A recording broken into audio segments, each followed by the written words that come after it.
iPlus training സൊല്യൂഷന്റെ പുതിയൊരു വീഡിയോയിലേക്ക് സ്വാഗതം.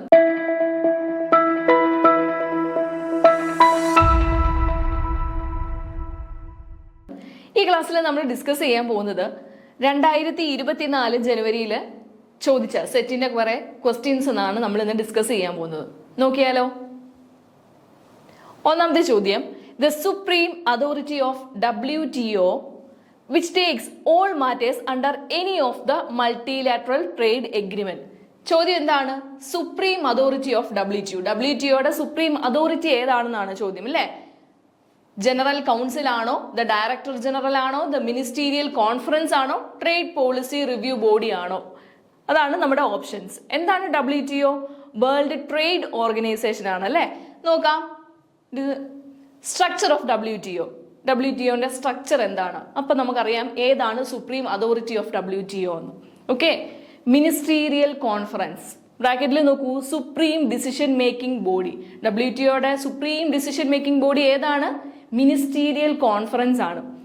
എന്താണ് ചെയ്യുക?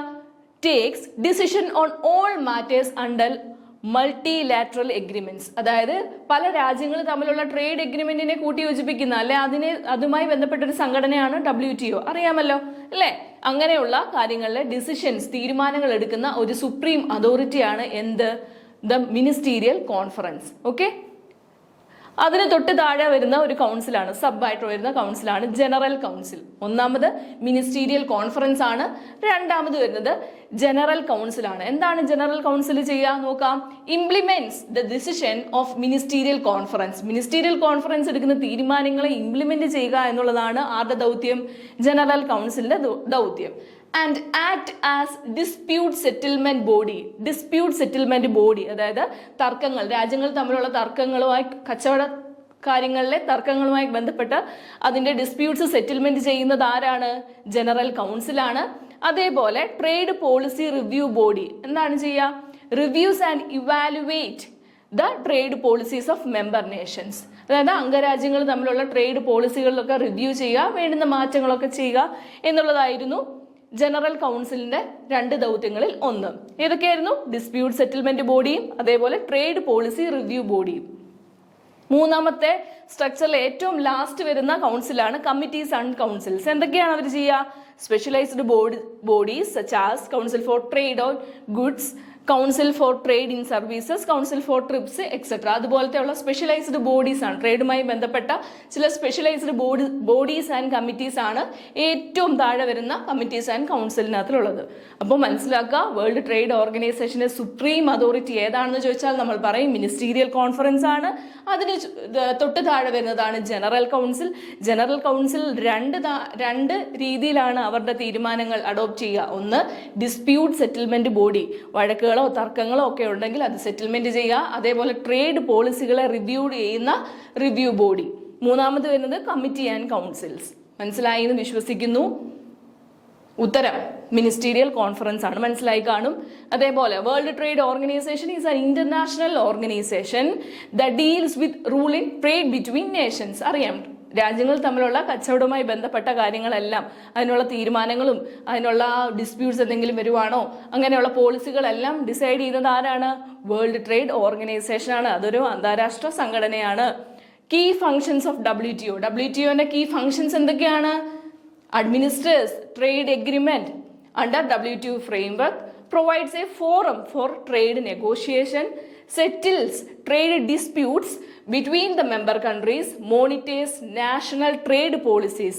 Trade policies ഒക്കെ നോക്കുക. അതേപോലെ provides technical assistance and advises, training for developing കൺട്രീസിന് വേണ്ടുന്ന ടെക്നിക്കൽ അഡ്വൈസസ്, ട്രേഡുമായി ബന്ധപ്പെട്ട അഡ്വൈസസ് നൽകുക, അവരെ മോണിറ്റർ ചെയ്യുക.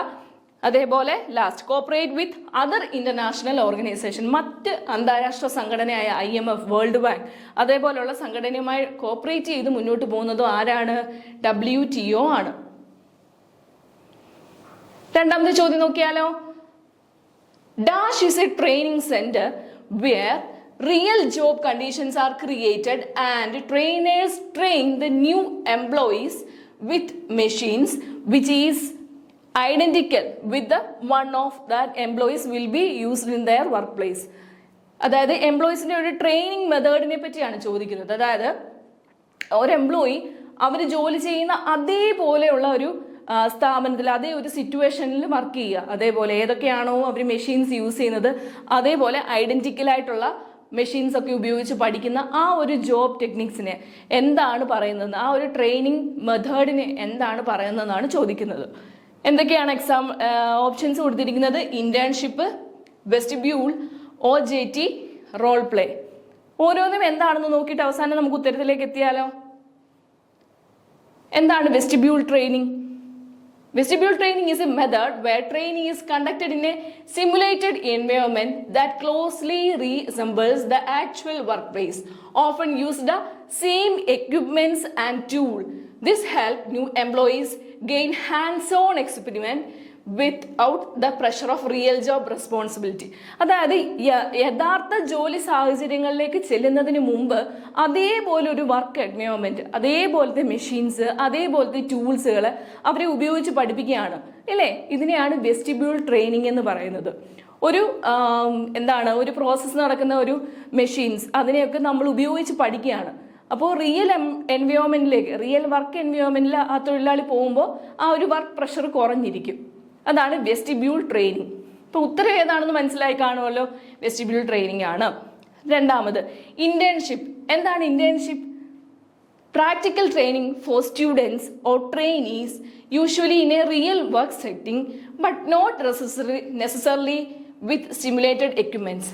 അതായത് കുട്ടികളോ അതേപോലെ ട്രെയിനിങ്ങിന് ആവശ്യമുള്ളവർ അതേ വർക്ക് സിറ്റുവേഷനിൽ പോയി ആ ജോലിയൊക്കെ കണ്ടു പഠിക്കുന്നതിനെയാണ് ഇന്റേൺഷിപ്പ് എന്ന് പറയുന്നത്. കൂടുതലായിട്ടും അതിൽ അവർ ചെയ്ത് പഠിക്കാനുള്ള സാഹചര്യം അവിടെ ഉണ്ടാവുന്നില്ല. OJT എന്താണ്? On the job training. ജോലി ചെയ്തുകൊണ്ട് ആ ഒരു കാര്യം പഠിക്കുന്നതിനാണ്, അതേ വർക്ക് എൻവയോൺമെന്റിൽ പോയി ജോലി ചെയ്ത് നമ്മൾ പഠിക്കുന്നതിനെയാണ്, ട്രെയിൻ ചെയ്യുന്നതിനെയാണ് നമ്മൾ എന്ത് പറയുന്നത്? OJT അല്ലെങ്കിൽ ഓൺ ദ ജോബ് ട്രെയിനിങ് എന്ന് പറയുന്നത്. എന്താണ് role play?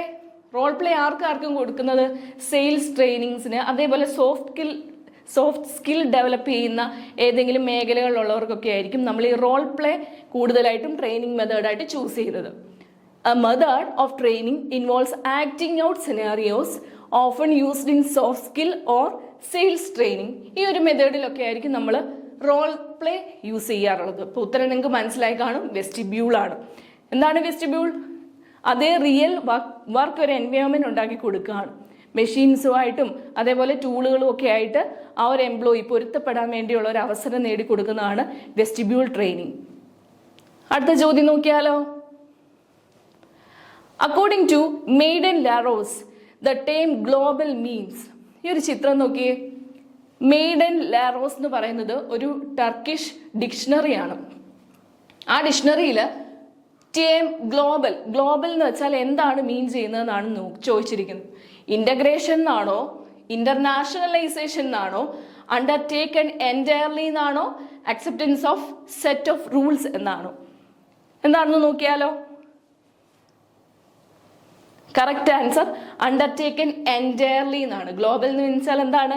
Undertaken entirely. According to Maiden Laros, a well-known encyclopedic dictionary Turkish, the term global is defined as something that's undertaken entirely or comprehensive as a whole. This interpretation emphasizes totally or completeness rather than specific process like integration or internationalization. അപ്പോൾ എന്താണ് ആ ഒരു encyclopedia? അതിനത്തിൽ പറഞ്ഞിരിക്കുന്നത് undertaken entirely, global എന്ന് വെച്ചാൽ undertaking entirely അല്ലെങ്കിൽ comprehensive as a whole എന്നാണ്. അടുത്ത ചോദ്യം നോക്കാം. നാലാമത്തെ ചോദ്യമാണ്.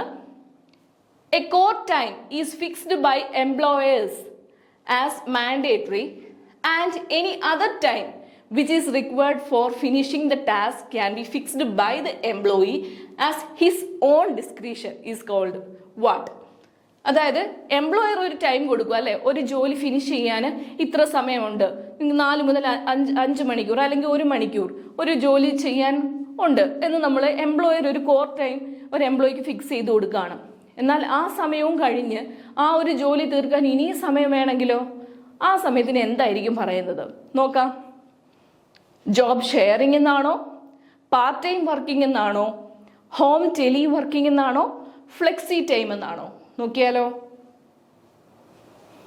കറക്റ്റ് ആൻസർ ഫ്ലെക്സി ടൈം എന്നാണ്. എന്താണ് ഫ്ലെക്സി ടൈം എന്ന് നോക്കാം. ഫ്ലെക്സി ടൈം അല്ലെങ്കിൽ flexible working hours is a system where core hours mandated by the employer. Employer കൊടുക്കുന്ന ആ ഒരു വർക്കിംഗ് ടൈം ആണ് എന്ത്? കോർ അവേഴ്സ് എന്ന് പറയുന്നത്. All employees must be present during the time. എല്ലാ എംപ്ലോയീസും ആ സമയത്ത് അവിടെ നിന്ന് ആ ജോബ് ഫിനിഷ് ചെയ്യാൻ ശ്രമിക്കണം. The remaining work hours can be chosen by the employee at their own discretion, allowing flexibility in start and end time.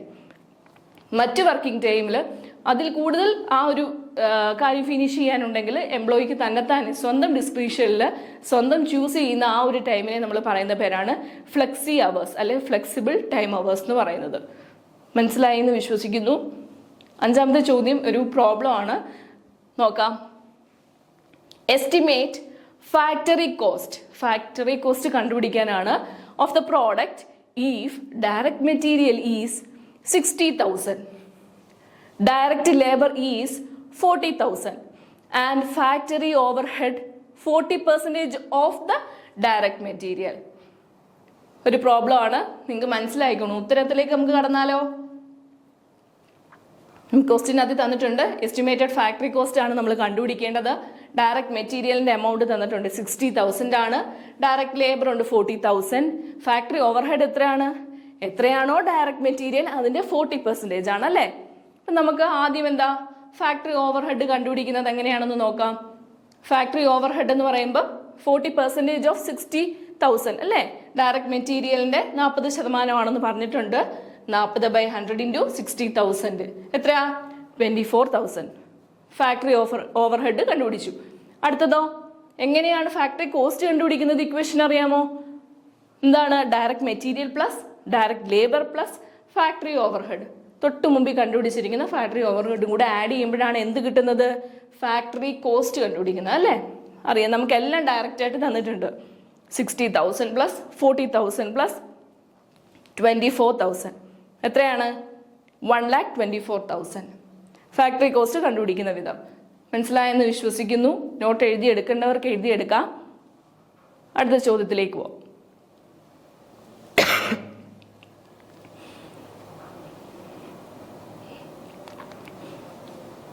Question number 6. Dash dividend is used in a situation in which the company does not have sufficient fund to pay dividend in cash. ഒരു കമ്പനിക്ക് dividend cash ആയിട്ട് കൊടുക്കാൻ പറ്റാത്ത സാഹചര്യത്തിൽ ഏതോ ഒരു dividend കൊടുക്കാറുണ്ട്. ഏതാണെന്ന് അറിയാമോ? ഓപ്ഷൻസ് നോക്കാം. Sorry. A cash, property, scrip, stock. ഏതാണെന്ന് മനസ്സിലായോ?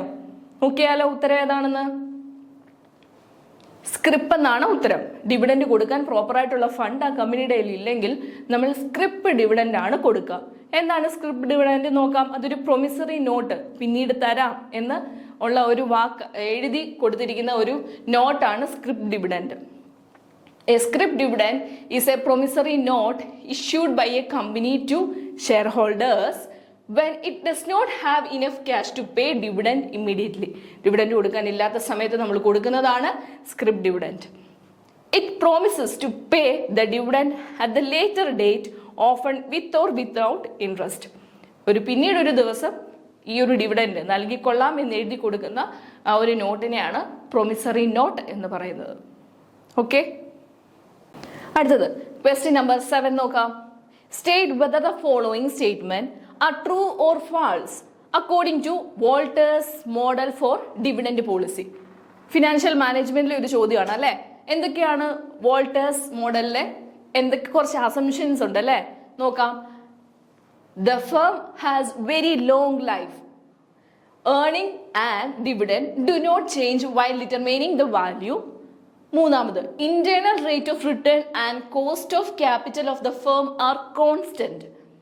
The investment of the firm are financed through retained earnings only.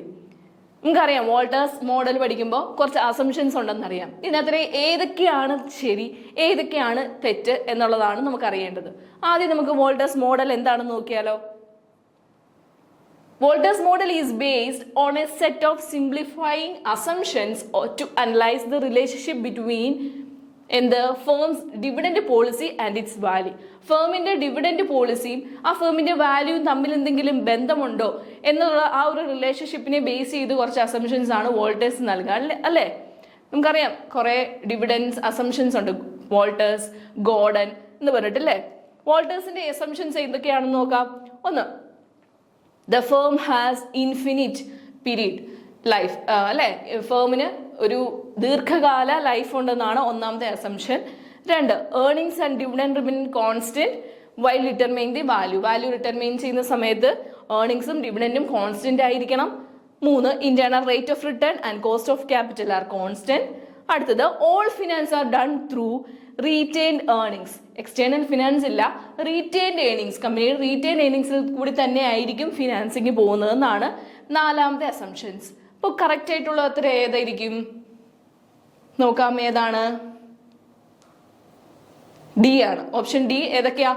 1, 2, 3 and 4 are true. 3ഉം 4ഉം ശരിയാണ് എന്നുള്ളതാണ് എൻ്റെ അടുത്ത ചോദ്യം. എട്ടാമത്തെ ചോദ്യം, the art of designing the company's offering and image to occupy distinctive place in the target marketer's mind. ഒരു കമ്പനിയെ പറ്റി പറയുമ്പോൾ ഇപ്പോൾ ബൂസ്റ്റ് എന്ന് പറയുമ്പോൾ നമ്മുടെ മനസ്സിൽ എന്താണ്? ആ ബൂസ്റ്റിന്റെ ആ ഒരു പാക്കറ്റും അതിന്റെ ആ രുചിയൊക്കെ ആളുകളുടെ മനസ്സിൽ വരാറുണ്ട് അല്ലെ. ചിലപ്പം boost is the secret of my energy എന്നൊക്കെ പറഞ്ഞ് സച്ചിൻ പറയുന്നതും ഒക്കെ നമ്മുടെ മനസ്സിലേക്ക് ഓടി എത്തുന്നുണ്ട് അല്ലെ. ഇങ്ങനെ ഒരു ബ്രാൻഡിനെ പറ്റി നമ്മുടെ മനസ്സിൽ ക്രിയേറ്റ് ചെയ്യുന്ന ആ ഒരു ഇമേജിനെ പറയുന്ന പേരെന്താണ് എന്നാണ് ചോദിക്കുന്നത്. എന്താ? ബ്രാൻഡ് പൊസിഷനിങ് ആണോ, മാർക്കറ്റ് പൊസിഷനിങ് ആണോ, മാർക്കറ്റ് ടാർഗറ്റിംഗ് ആണോ, മാർക്കറ്റ് സെഗ്മെന്റേഷൻ ആണോ? ഓരോ വാക്കുകളും എന്താണെന്ന് നമുക്ക് നോക്കാം. കറക്റ്റ് ആൻസർ മാർക്കറ്റ് പൊസിഷനിങ് ആണ്. എന്താണ് മാർക്കറ്റ് പൊസിഷനിങ്?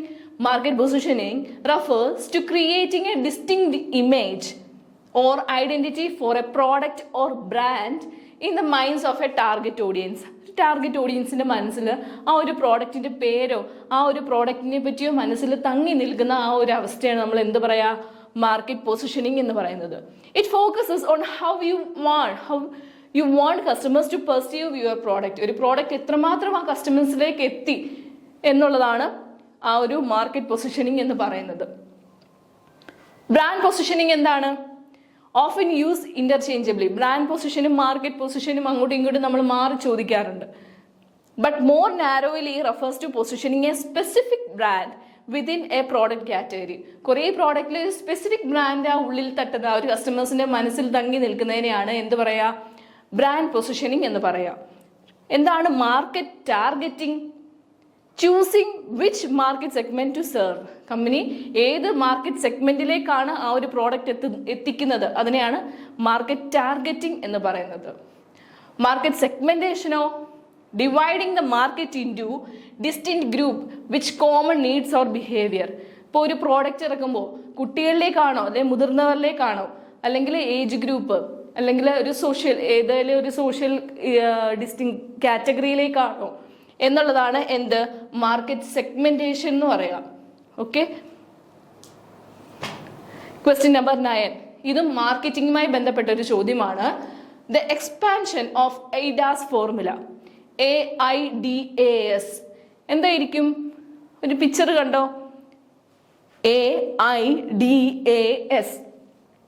ഐഡാസ് എന്ന് പറയുമ്പോൾ A attention, I interest, D desire, A action, S satisfaction. ഒരു കസ്റ്റമർ ഒരു പ്രോഡക്റ്റ് വാങ്ങിക്കുന്നതിന് അവന്റെ മനസ്സ് എവിടേക്കാണ് പോകുന്നത്? അവന്റെ ആഗ്രഹങ്ങളും അവന്റെ ആ ഒരു സ്റ്റെപ്പ്, ഒരു ബൈയിങ് പ്രോസസ്സിന്റെ ആ സ്റ്റെപ്പിനെയാണ് നമ്മൾ എയ്ഡാസ് എന്ന് പറയുന്നത്. Attention, interest, desire, action and satisfaction. നോക്കിയാലോ എയ്ഡാസ് എന്ന് നമുക്ക് എക്സ്പ്ലെയിൻ ചെയ്ത് നോക്കിയാലോ? കറക്റ്റ് ആൻസർ ഡി ആണ്. Attention, interest, desire, action and satisfaction. AIDAS formula is a classic marketing and sales model that describes the steps a customer goes through before making a purchase. ഒരു സാധനം വാങ്ങിക്കുന്നതിന് മുമ്പ് ഒരു customer ഏതൊക്കെ സ്റ്റെപ്പിൽ കൂടിയാണ് കടന്നു പോകുന്നതെന്ന് പറയുന്നതാണ് AIDAS ഫോർമുല. ഓക്കെ, ഒന്നാമത് എന്താണ്? Attention, grab the potential customers attention. 2, interest, build interest in the product or services. ഏതെങ്കിലും ഒരു പ്രോഡക്റ്റിനോ നമ്മൾ ആദ്യം എന്താണ് അറ്റൻഷൻ, ഒരു സാധനം മേടിക്കുമ്പോൾ ഒരു നമ്മുടെ മനസ്സിലിങ്ങനെ തങ്ങി നിൽക്കണം, അല്ലേ സാധനം കൊള്ളാം എന്ന് മനുഷ്യന് തോന്നണം ആദ്യം. രണ്ടാമത് എന്താ, ഒരു ഇൻട്രസ്റ്റ് തോന്നണം, നമുക്ക് ആ ഒരു സ്പെസിഫിക് പ്രോഡക്റ്റ് വാങ്ങണം അല്ലെങ്കിൽ ആ ഒരു സ്പെസിഫിക് സർവീസ് വേണം എന്ന് ഉള്ളിലൊരു ബോധം വരണം. മൂന്നെന്താ, desire, create a desire for ownership, അത് വാങ്ങണം എന്ന് കലശലായ ഒരു ആഗ്രഹം വരുന്നതിനാണ് ഡിസയർ എന്ന് പറയുന്നത്. 3, action, prompt the customer to take action, മേടിക്കാനുള്ള ആ ഒരു ആഗ്രഹം മുന്നോട്ട് വരുന്നതിനാണ്. അടുത്തത് satisfaction, ensure the customer is satisfied after purchase to build loyalty, ആ ഒരു പ്രോഡക്റ്റ് വാങ്ങിച്ചത് കൊണ്ട് അവൻ സാറ്റിസ്ഫൈഡ് ആണ്, ആ ഒരു ബ്രാൻഡ് ലോയൽറ്റി കീപ്പ് ചെയ്യാനും പറ്റണം. അതിനെയാണ് നമ്മൾ എയ്ഡാസ് ഫോർമുലയിലെ ഏറ്റവും അവസാനത്തെ സാറ്റിസ്ഫാക്ഷൻ എന്ന് പറയുന്നത്.